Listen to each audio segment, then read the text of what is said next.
Sunday school, amen. And I'm trying to I was asked to put the Israel post. I'm trying to share it officially. It's a difficult moment for me. Akulgazi ngokubala kwabantu uqala ngonyaka namhlanje. Nalokuthi ke indawo engayijwayele. Kodwa ngiyamathemba uNkulunkulu ukuthi ngizodlulisa lo myalezo officially ohlezi ezweni yami isaqala unyaka ka-2026 in the absence of umfundisi uMbuyazi uyabuya ngesonto elizayo so that siqale the normal program yonyaka. Siyathemba ukuthi uNkulunkulu usemnikile isihloko esizogijima ngaso kulo nyaka. So siyamkholwa uNkulunkulu ukuthi unaye kulesi sikhathi engekho phakathi kwethu. Amen. Bona akasimbonge uNkulunkulu bazama ukuthi sekuzekwa manje njengoba ngishilo ukubala kaNkulunkulu kuhlukile kunokubala kwethu.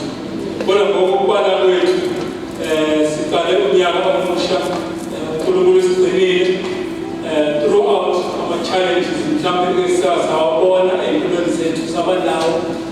Siyambonga uNkulunkulu ukuthi silana namhlanje kumhla ka-4 kuJanuwari. Amen. Ake sishaye uNkulunkulu izandla. Siyabonga kakhulu, ngiyathokoza kakhulu nami namhlanje ukuthi ngihamba lesi sibasi.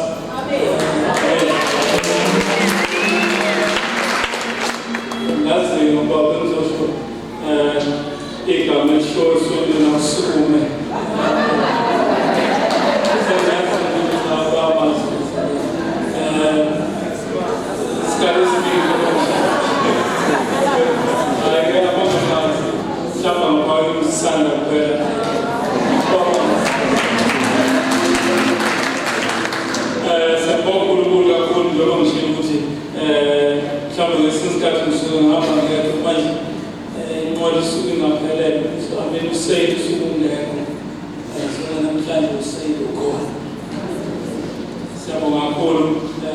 Happy belated birthday to Sungubani and prior to this Sunday. The birthday yake uphathekahle nomama besiyami hope or kusasayile ukuhle kakhulu kumama khona asimshayele izandla. Siyabonga semathela sifunde incwadi yokuqala Sambulo 3 verse 8. Umama has quoted the scripture already. Funda verse 11 lapho ukuthi bangisiza abazalwane. Ngiyethemba ukuthi usakhona mhlawumbe omunye ezosisiza. Sizofunda incwadi Revelation 3 verse 8. Incwadi kaSamuel 16. Sizofunda lapho-ke amavesi ambalwa Samuel lokuqala chapter 16. Amen. Verse 8. Revelation Samuel chapter 3 verse 8. Ngiyayazi imisebenzi yakho. Bheka ngimisile phambi kwakho umnyango ovuliweyo ongenakuvalwa muntu. Ngokuba unamandla amancane kanti waligcina izwi lami. Kawuliphikanga igama lami. Ngicela usikhulelele. Siyabonga Baba wethu ungcwele. izwi lakho uNkulunkulu wethu ongcwele. Thatha indawo uNkulunkulu wethu onamandla wonke silizwe ngokwenjongo nangecebo lakho ukuthi lishintshe isizwe ukuphila kwethu. Baba wethu ongcwele siyazithoba siyazendlala. Ugcine Baba wethu ongcwele ukhazimulise umntwana wakho in Jesus' mighty name. Amen. Funa abazalwane sikhulume ngomnyango ovuliwe. Umnyango ovuliwe sikhala umnyango mhlanje. Thathela kuleli verse incwadi yeSamuel 3:8 lapho address khona ibandla uNkulunkulu ukhuluma ukuthi ubeka ngivulile umnyango. Statement esikhulu kakhulu ukuthi umnyango uvuliwe. Ilokho engithanda kakhulu ngoba declaration le evela kuNkulunkulu uvuliwe umnyango ongeke uvalwe. Ilokho nje ngifuna sikubambe namhlanje. Ngicela sifunde mhlawumbe incwadi kaSamuel sifunde kafishane nje impilo lenkosi uDavid encwadi kaSamuel oqala chapter 16. So let's start on verse 11, verse 12, no verse 13 wako. uSamuel wathi kuJese, "Sebephelile abafana na?" Wathi, "Usasele omncane, bheka uyalusa izimvu." uSamuel wathi kuJese, "Thumela umlande, ngokuba asikubuya engakafiki lapha." Wathumela wamngenisa. Wayebomvana enamehlo amahle, emuhle ngokubukwa. uJehova wathi, "Suka umgcobe, ngokuba lona nguye." uSamuel wayesethatha uphondo lwamafutha wamgcoba phakathi kwabafowabo. Umoya kaJehova wehlela phezu kukaDavide ngamandla. Kusukela kulelo suku kuya phambili wayesesuka uSamueli waya eRama. Amen. Ngifuna ukuthi nje njengoba ngisho ukuthi sikhuluma ngomnyango ovuliweyo uNkulunkulu, umnyango ovuliweyo. Ngifuna ukuthi sibuke kafishane ukuthi ngesikhathi uDavide esemncane isitori sakhe sonke siyasazi ukuthi wayemuntu omncane la ezalwa khona madodana kayise uJese. Wasesekhula eyolusiswa izimvu okwakuyimfuyo ayesesingeni lakho ukuthi ayiluse. Wangaba available nabafowabo ngaleso sikhathi ababuthwa ukuthi bayojoyina impi yaka-Israyeli ebhekene namaFilisti. uDavide yachaza iBhayibheli ukuthi wayemncane, age yakhe adolescence, umuntu wayenganakekile ngokwalerenki le okwakufanele enziwe athotshelwe kuyona umprofethi uSamuel okwakufanele ayenze ngokufunda kwabo nokujwayelana nangokwendlela okwakwenzeka ngayo kwa-Israyeli. Babengabhekile ukuthi umuntu ogcotshelwe ubukhosi angaba kuleyo age. Kangokuba babisazi bonke amadodana kaJese until kungenzeka uNkulunkulu elokhu eshilo ukuthi cha kuyena lo, until bazibabiza yena ukuthi akekho nomunye bathumela bamlanda wafika uNkulunkulu waconfirm ukuthi kuyena. Mbuka ukuthi inkosi uDavide yayingazi lutho ngaleso sikhathi, yayingaqoqi ukuthi kwenziwani kuyona. Kodwa ngoba uNkulunkulu wayevule umnyango empilweni yakhe, uNkulunkulu wayazi ukuthi kuzokwenzakalani ngaye. From that time umprofethi uSamuel emgcoba enza yonke inkonzo okwakufanele ayenze empilweni uNkulunkulu. Emva kwalokho uDavide siyazi ukuthi kuyavela ukuthi kwaba nama-challenges amaningi before kuze kwenzeke zonke izinto ezizaziyo ngayo. Wabhekana nezinto ezinzima ehlane la ekhona izinto okwakufanele mhlawumbe kulandwa abantu asebekhulile ukuthi bazomlekelela zona njengokulwa nebhubesi nokulwa nebhele yinto enzima kakhulu engingacabanga ukuthi isho umuntu omdala angakwazi ukuba nesibindi sokwenza lokho. Kodwa ngoba uNkulunkulu wayevula umnyango ongeke uvalwe empilweni kaDavid, zonke lezi zinto wakwazi ukuzenza. uNkulunkulu gave him the strength ukuthi abhekane nalezi zimo ehlala. Wayengasizwa umuntu yinto ayiripotha ngesinye isikhathi ngenkathi sekufanele manje elwe nomFilisti. Zonke lezi zinto ayibhekana nazo naye mhlawumbe wayengakazi ukuthi ukhona umnyango uNkulunkulu avulile empilo yakhe. Siyaqhubeka zonke lezi zinto until ngalesi sikhathi kube khona lo mFilisti uGoliath odelela impi kaNkulunkulu ngenkathi izohlasela kaIsrayeli. Ngalesi sikhathi evela-ke manje uDavide futhi nakhona wayengekho wayengekho ingxenye yalempi. Wayefike ngokwethunyiwe ukuthi azonikeza ukudla, azobona abafowabo, athumele umyalezo kubaba ba-right empini na. Ngenkathi efika la kodwa waxasulwa into yokuthi kukhona umuntu odelela impi kaNkulunkulu. Kukhona umuntu omelene noNkulunkulu amaziyo ukuthi umsizile ehlala. So ngalesi sikhathi uthatha isinqumo sokuzibuzela ukuthi yini eyonikwa kulo muntu oyokwazi ukunqoba lo mFilisti odelela impi kaNkulunkulu na. Aphinda abhekane nenkinga bamkhuza wathi umdala try to correct him ukuthi akufanele ukhulume namazwi wena awuzele lento awunayo amandla okwenza lento. Ngamanye amazwi awuthiwe nokuthwa awuyona ingxenye yempi, awunawo i-training yempi edingakalayo.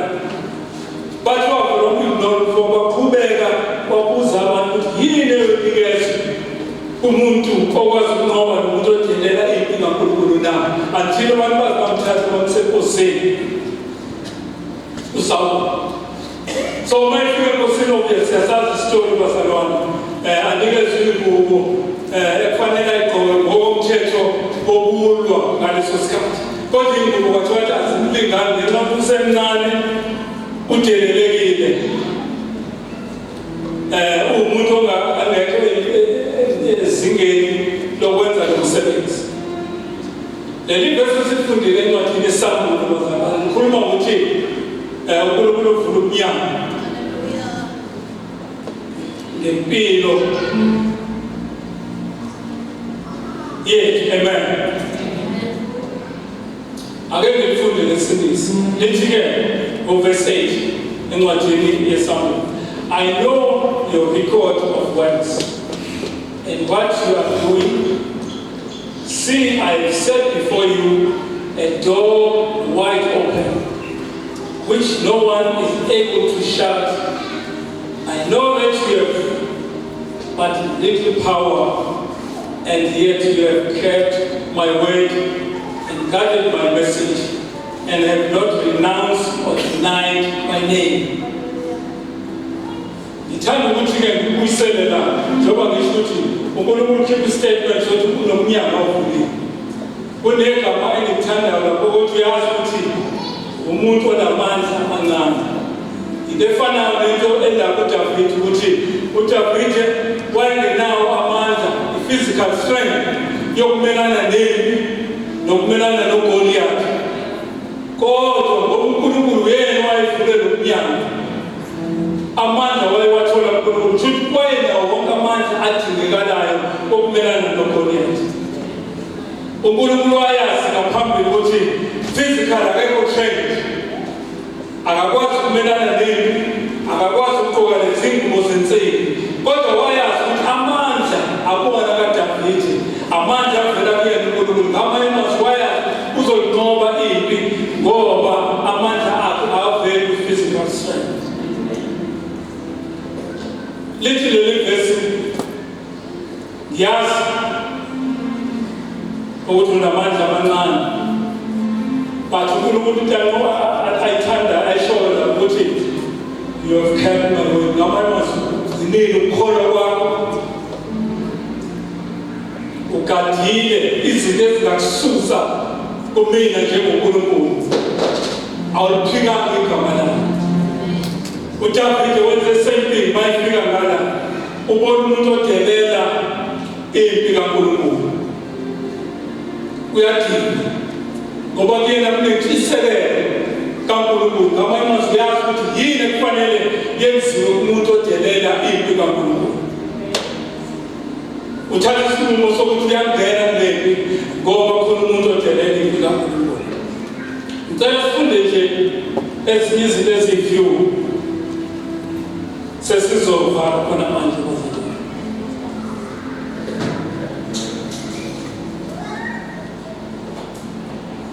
Kukhona iverse enthathu sifunde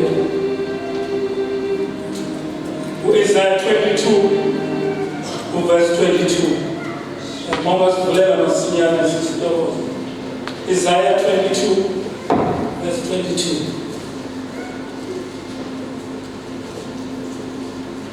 Verse 22.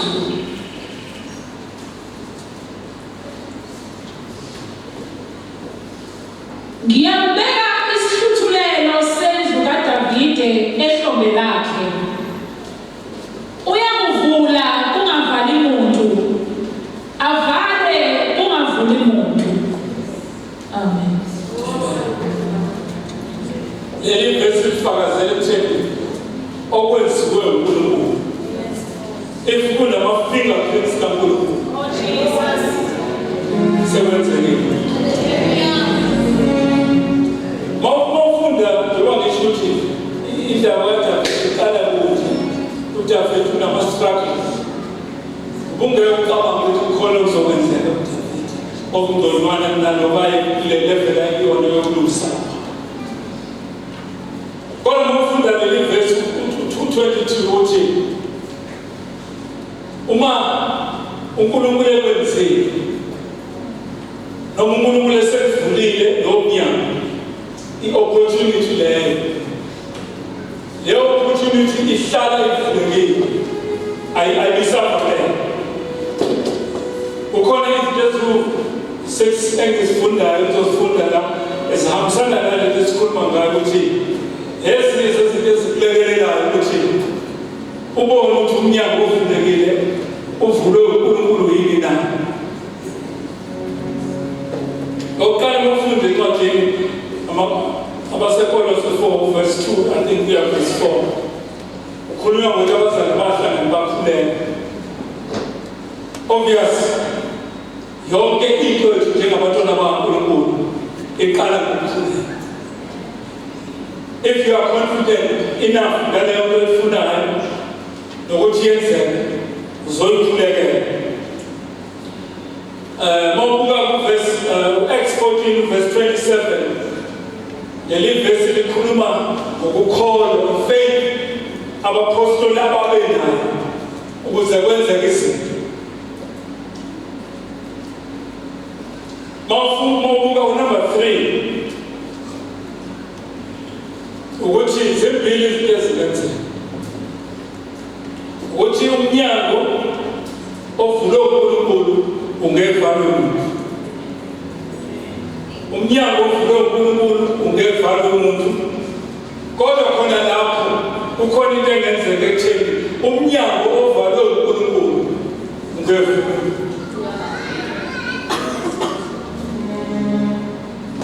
Umnyango ovalwe uNkulunkulu ungevulwe umuntu. Kodwa umnyango ovulwe uNkulunkulu futhi ungevalwe umuntu. Number 4, uNkulunkulu uyakwazi ukuvulela iminyango opportunities. Mawufunda incwadi yabaseCorinthians esibili 2 verse 12. Umpostoli Paul uyakhuluma nabazalwane uyabatshela babakhulekele ukuze uNkulunkulu abavulele amathuba laba beyakhona ukuyoshumayela izwi likaNkulunkulu. Babe in favorite position nabantu bendawo laba beyakhona. uNkulunkulu uyakwazi ukuthi akuvulele amathuba. Number 5,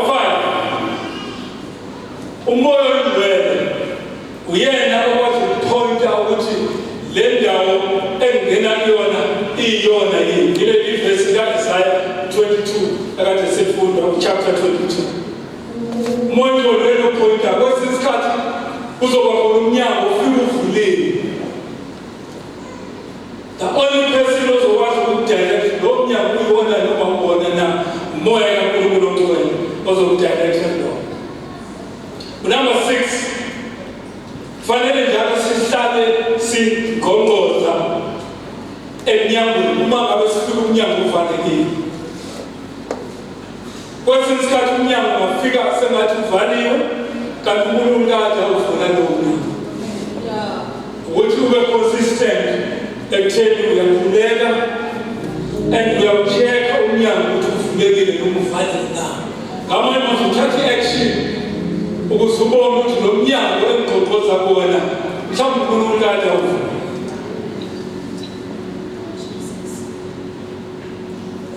Namhlanje sesivala bazalwane. Siqala lonyaka u-2026. Funa ukusho ukuthi umnyango ovulwe uNkulunkulu akekho ongawuvala empilweni. Ukhona ekufanele sicheke kulowo engikushoyo before ngiwele i-statement. Umnyango ovulwe uNkulunkulu akekho ongawuvala empilweni.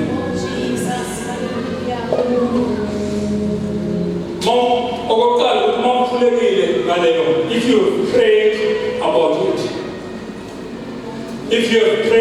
about it, uma umnyango uvuleka, yes, ibona uzobona uNkulunkulu ofuna ukuvula.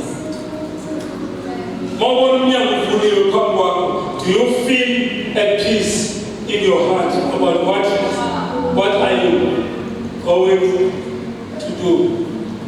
Abanye mazi ukuthi uma ubona umnyango uvuliwe kukhona ukuthula kaNkulunkulu kuwena ngaphambi kokuthi ungene kulowo mnyango. That is something to check. Okay, let's start it.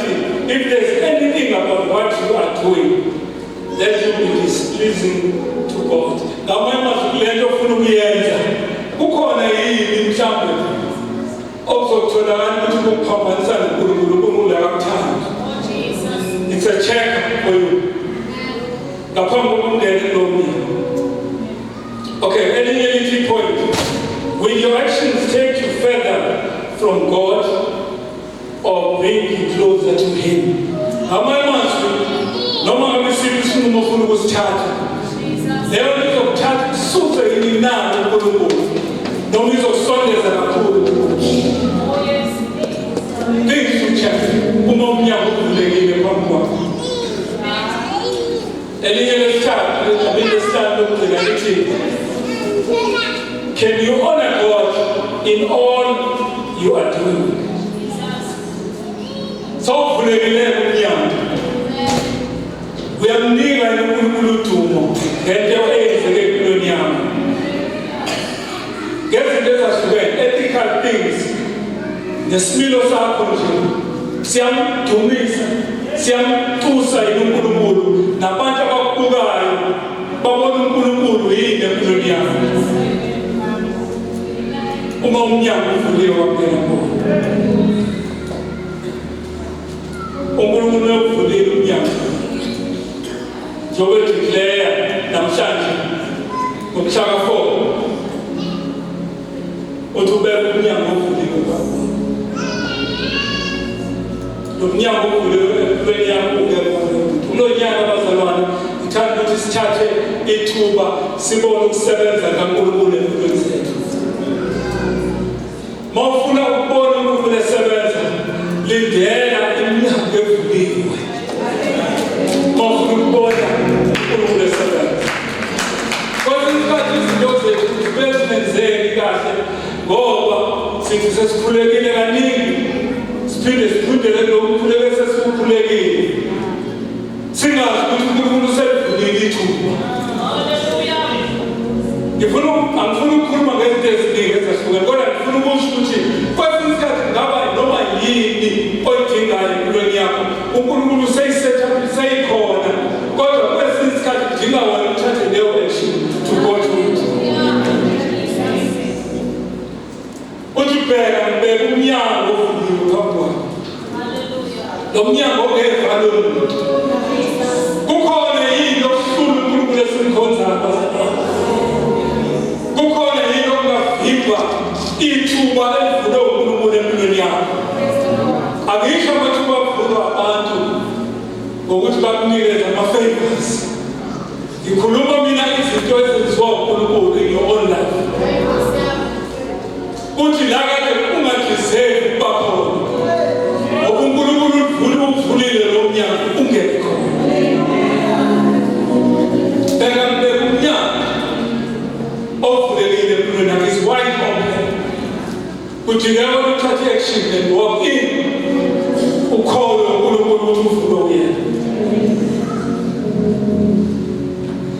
isikhathi esiphila kusona isikhathi esichallengeayo kakhulu bazalwane isikhathi sokuthi umuntu azi ukuthi imuphi uNkulunkulu amkhonzayo fanele kwesinye isikhathi umtest uNkulunkulu omkhonzayo against abanye uNkulunkulu ekhulunywa ngabo namhlanje abantu bazokhuluma into eyimfanekiso ethi ayifane nezwi kaNkulunkulu mawungazi ukuthi uNkulunkulu wakho yiziphi izinto azenzayo empilweni yakho uzozibona usulahlekile so uhamba nalabo bantu emfuna ukuthi sikwenze bazalwane lo nyaka ukuthi sikhuleke intentionally ukuthi sifuna ukubona uNkulunkulu ayenze into esikhulekele uma ngabe ukhulekela amathuba angifuni ukudelegate into ezincane njengamathuba emisebenzi noma ngabe yini osuyikhulekela isikhathi eside kumina kusanda ngibula into eyodwa ukuthi ukhona imikhuleko ekade yaphendula ukuthi kwesinye isikhathi lo mkhuleko ayikakathandazwa ngamanye amazwi uma ungawukhuleki lo mkhuleko answer yomkhona ukuthi awakawukhuleki lo kwesinye isikhathi kuyenzeka ukuthi sicela umkhuleko labazalwane ngokwento ejwayelekile ngokwe-procedure ukhulekela ukuthi umntwana kaNkulunkulu uyagula uyokwenza i-operation do you know ukuthi njengoba seyiripotiwe leyo nto la ebandleni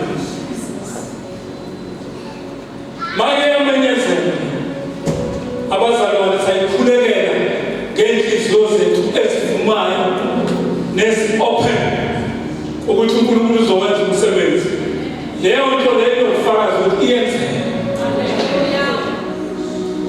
kwesinye isikhathi uma ubhekene nesimo ulwa naso nje leso simo ungakhulumi lutho ungarephotheli abazalwane ungaceli imikhuleko noma uyikhulekela nje buthule kwesinye isikhathi akwenzeki lutho futhi nje ngesikhathi esinye esisodwa ozothatha ithuba urephothele abazalwane la uhlangana nabo khona lothi ungakakhuleki ubone uNkulunkulu esebenza umsebenzi kwesinye isikhathi nalowo mzalwane uvumile wathi uzoyokhuleka engakakhuleki you know why because uNkulunkulu uNkulunkulu ongalifuni ihlazo egameni lakhe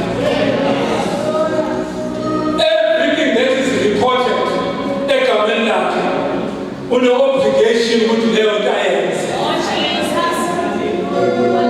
namhlanje ke ngisho abazalwane ukuthi kuneminyango evulwe uNkulunkulu phambi kwethu eminye iminyango leyo kade yavuleka ukuthi i-action yethu ibi-slow namhlanje masikala unyaka wethu sengathi singathatha more action ekungeneni kule minyango uNkulunkulu ayivulile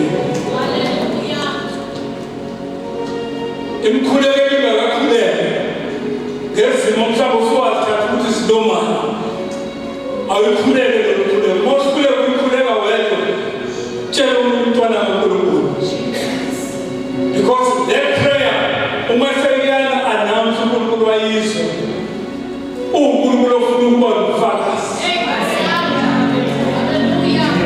uNkulunkulu ofuna ubufakazi owathi uNkulunkulu akasebenzi ngezinto ezimenyezelwa nje uNkulunkulu ofuna a tangible testimony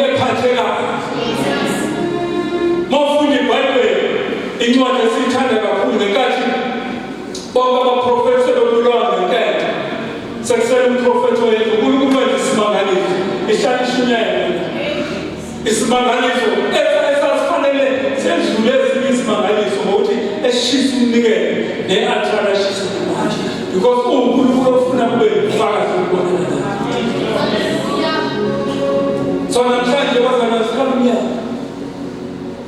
ezinye izinto njengoba ngishilo ukuthi sizamukela singakhulumi lutho ngazo ezinye ngeke sithandaze ukuthi sivele sikhulume ngazo ukuthi zizokwenzeka ebese uNkulunkulu evuna uthi uyabona kade kwenzeka.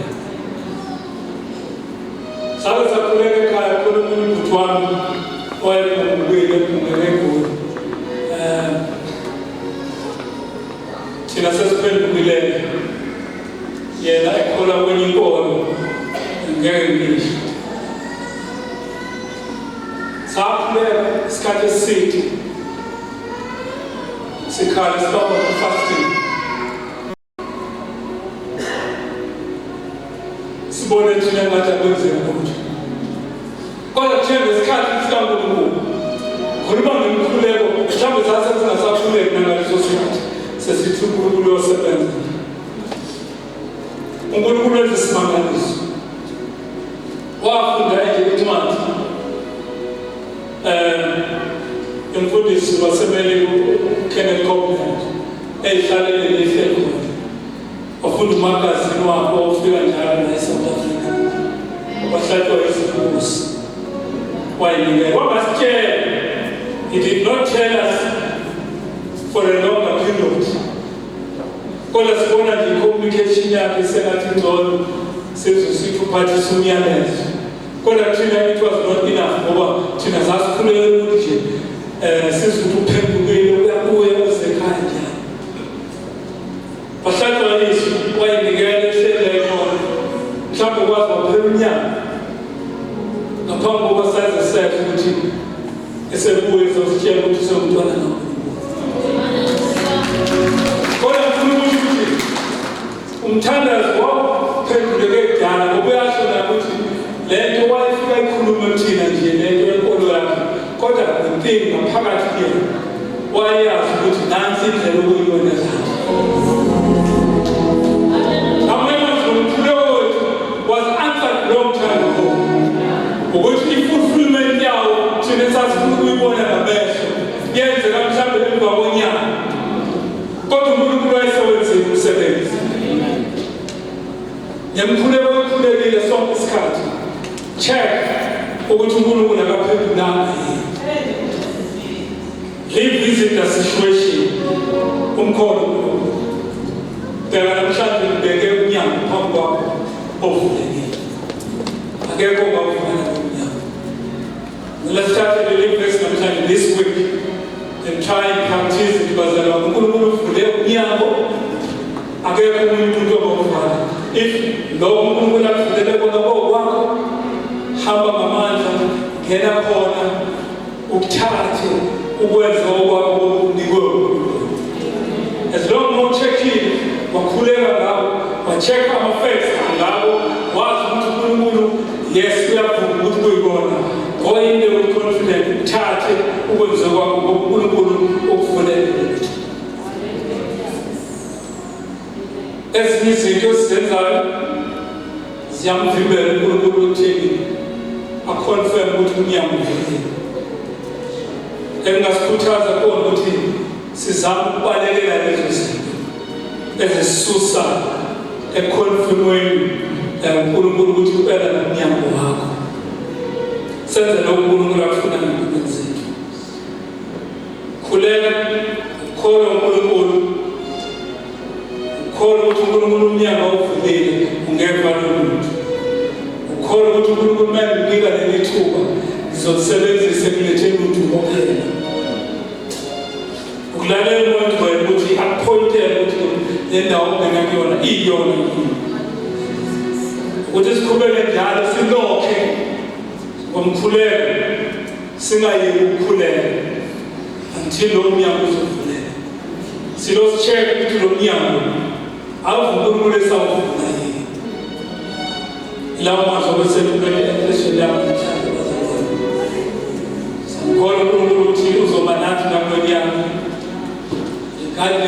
zonke izinto ezizungezayo sengathi sinawo xashula lawo maphetshana sifocuse emnyangweni ovuliwe uNkulunkulu usize ngothethe umfundisi Hlabisa.